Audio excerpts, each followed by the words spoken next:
It's the end of RTA season, and you know what that means. We are due for a balance patch in the coming weeks, so I thought let's do the same thing that we do every time a balance patch is coming soon. Let's talk about the balance patch hopefuls. Some of these things have been mentioned in previous iterations of this series where we take a look at this PowerPoint presentation, whatever. So I'm going to glance over the things. There's some new stuff.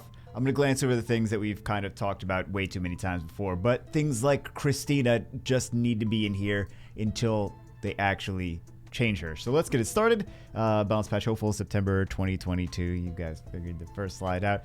This is just a disclaimer. They're doing a better job balancing than they have been. I know sometimes it's not as exciting, but they are still doing something. Still need to be buffed, but they're still doing a better job balancing than they used to years ago. Because years ago there wasn't as many things that were actually able to be useful in different parts of the game. So, like I said, some things still need to be buffed. Let's see what the first every month. I mean, well, every 2 months, whatever. Every 2 to 3 months, whatever we do these gargoyles. Just start in stone state. That would be the big change. We've talked about this a million times. Just start in stone state. Eladriel and Cordelia. These are the other ones are fine. Eladriel and Cordelia need something. They've never really been meta. They've never really been a thing. I would like for them to at least be on par with some of the other things that are very similar to them. Right? JoJo. So this is something that we don't really ever talk about. This is the first time that we've put him in here. Although we've mentioned him in the past. It's been 8 years. We've mentioned JoJo plenty of times, but not in these things that need to be buffed. First off, make him into attacker. He's currently a defense-based bomber, which doesn't make sense. Bombs are not based on defense. They're based on attack. Skill, unless they made his bombs based on defense. I don't know, but that's up to them to decide if they want his bomb to be based on defense. Skill 3 is just one AoE dot.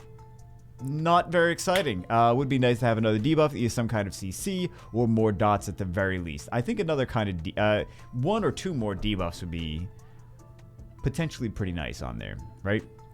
Fire Dalsim, we always talk about him. He's very niche, and he doesn't even work most of the time when it's like he's good against.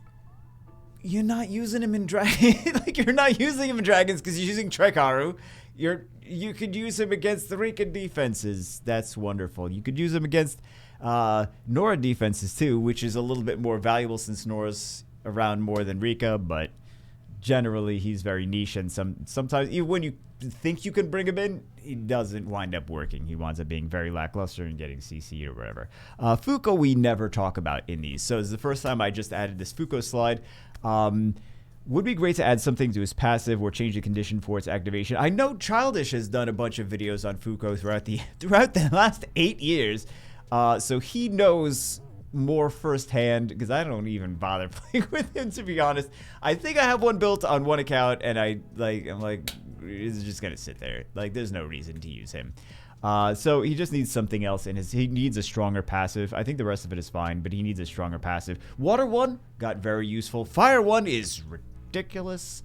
Used to be more ridiculous, but, well, depending on your RNG that you've seen this week. For some of you, he's still just as ridiculous, but Fire 1 is great. Water 1 is great. Dark 1 people have been using. Light 1 gets used for arena defense. Wind 1 is absolutely nowhere. So just increasing his passive. Here are some ideas.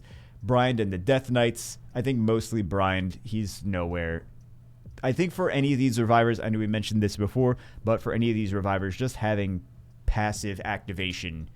Look what it did for Nana. She starts with one stack, and then she revives something passively. Triana prevents death.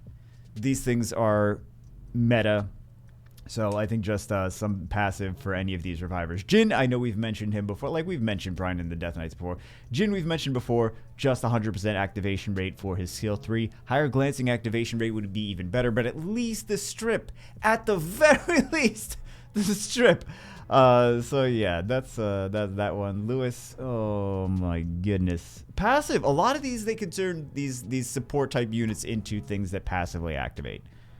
Just food for thought if they wanted to do something. Lewis is so bad, though. He is so bad.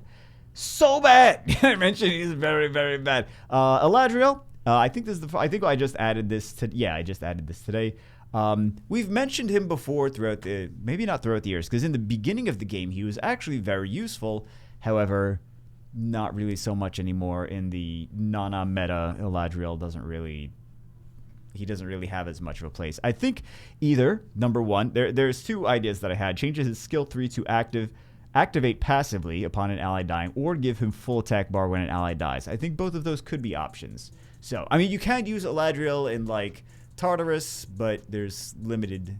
Well, there's a couple other places you could use him, but it's kind of limited. So, it would be nice to see a little bit more. Camille, I did change this month. Once the superior top-tier arena defense unit has not withstood the test of time, add a certain percentage chance to be glanced on. So this is the thing that I changed this month to give them some ideas for Camille. Certain percentage chance to be glanced on to her passive could be a good start, or increase attack bar when she's attacked, either with a glancing or a crit, etc. I think that the things that increase attack bar have been doing well. Like Susano made him meta, right? Susano made him good. Jubel made him good. So those things... I did hear a rumor that the Dark Archangel was getting buffed in this patch. It's not from a credible source, so I don't want to like be like, oh, I'm excited about that. I'm like, it's probably BS, but I don't know. It would be cool if all the Archangel, not Ariel. Ariel's too nasty already. Ariel doesn't need anything. Ariel's already meta. Ariel's like, additional turn, you're like, I'm dead, I stopped the battle. Okay, I concede. You just see the little additional turn by Ariel, you're like, I'm done. I lost. Oh, but anyway, yeah, it's just a rumor. I don't know how much credibility that actually has, but yeah. But yeah, I think Camille could be right, because then increase attack bar under a certain condition of when she's attacked. Increase her attack bar, and then heals. So I think that could be pretty nasty because there's a lot of stuff that counters Camille already. So Christina, it's the same exact text as last time. She needs to be buffed, or it needs to be changed rather, right? So Claire, this is one that's somewhat newer. It's very challenging to justify her use compared to Kali, which provides significantly more support with her third skill, including her self buff and self protection, invincibility, attack buff, speed buff. Kali, so good. Claire's like, I'm a defense break one unit and increase the attack bar, but not completely, just a little bit. Wait, what? That's a nat 5? That sounds like a nat 3 to me. So she needs a significantly better third skill. Skill 2 should be fine. First, awaken into crit rate. She awakens into resistance. The wind one awakens into resistance as well. So they both should awaken into crit rate because damage dealers. Comptuous knows this. They just release them wrong on purpose so they have more filler for balance patches. Let me say that again. They release them wrong on purpose so they have more filler for balance patches. The units in general, not talking these specifically, but just units in general nowadays, that's what they're doing. They're like, we need to make sure if we balance too much, we're going to not have as much things to easily roll out in updates. They make themselves have easy things to do in the future. They're like, it's smart, but it's also a dick move, right? So, first awaken into crit rate instead of resistance. Second, change her skill 3 to brand instead of defense break. She does ignore defense already with her skill 2. 100% attack bar and give her attack power buff. So, I think if she is on swift, super fast, let's say 300 speed, right? She takes turn 1, she attack power buffs herself, she brands one of the enemies, and then she increases attack bar to 100%, and then she can ignore defense with skill 2. So that's sets her up with a big snipe. Could be good, or keep the defense break instead of the brand. I'm just thinking she already ignores defense, but it's a conditional ignore defense. So, or give her a conditional defense break and a brand, whatever. Just some ideas, just some food for thought. At least make her similar to Daphnis, right? And then we have Sonia. First, I think she should awaken. Oh, yeah. I actually should put that up higher. She's an attacker. She awakens into resistance. Awakening into crit rate would ease her rune requirements, which are high. You need to make her very fast with lots of damage and some tankiness to not easily die. High requirement. It is a very high rune requirement unit. And most... I don't want to say most players. I don't want to say what percentage of players are going to struggle with her runes.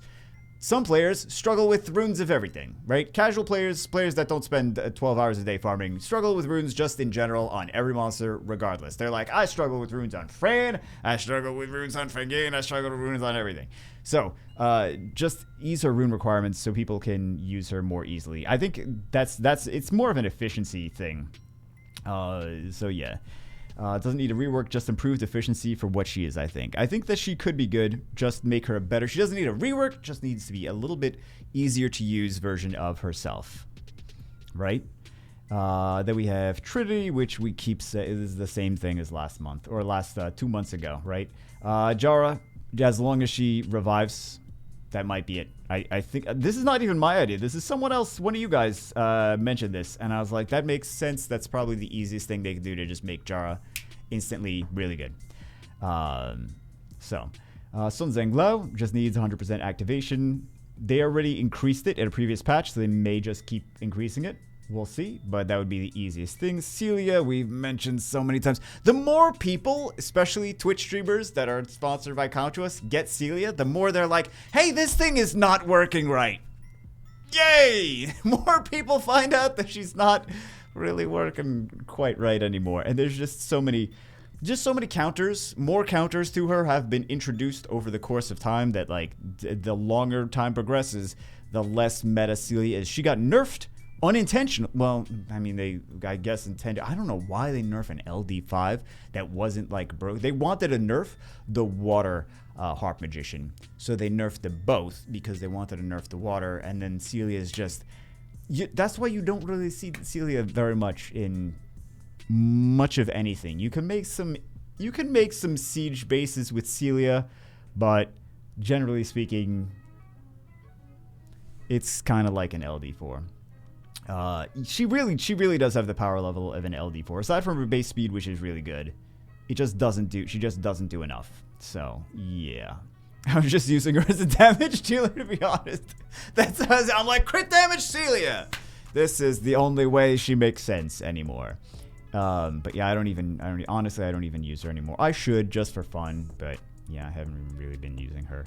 Dorothy, this is the same thing that we said in the last one. Nothing really changed. And then the less loved 2A units, although we should be getting new 2As sometime soon. So that should be exciting, question mark. I think the 2As are going to be, I think from now on, like, the 2As are going to be the most exciting things. So, all right, guys. Anyway, that's it for this one. Let me know what you think in the comments below. But hopefully we see some of these units buffed in the next balance patch. I didn't really talk about anything that needs nerfs, so... I think most stuff is fine, but I think we mostly need buffs. But I wanted to add a couple new ones like JoJo and Fuku and the Battle Angels and stuff like that we haven't seen before. Alright guys, let me know what you think in the comments. I'll see you as always in the next one.